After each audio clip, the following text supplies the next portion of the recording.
各位健脑房 YouTube 会员频道的朋友们，大家好。今天要为各位介绍的是头颅发光脉轮清洁法卡帕拉巴提库利亚。今天由两位老师为各位示范，一位是雅雅老师，一位是伊文老师。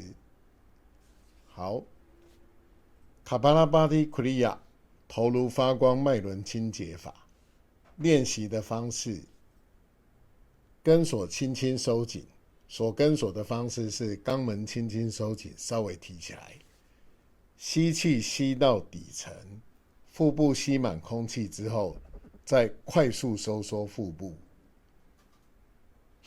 由鼻孔吐气。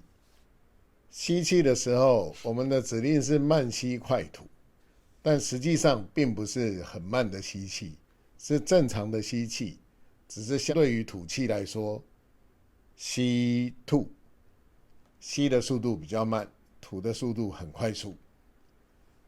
现在接着示范，吸吐，随着自己的节奏练习2分钟。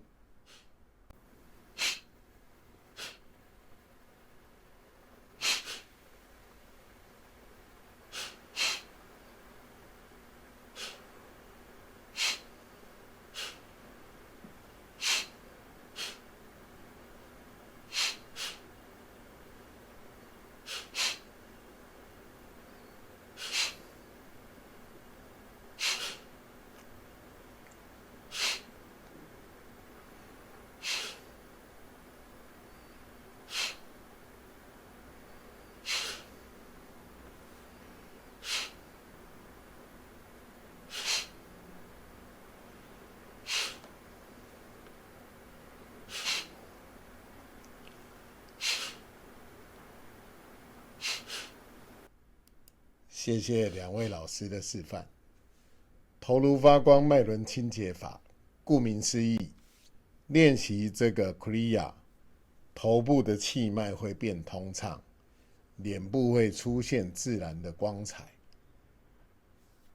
在练习的时候，生理期间不要练习，还有未满14岁的孩童也不要练习。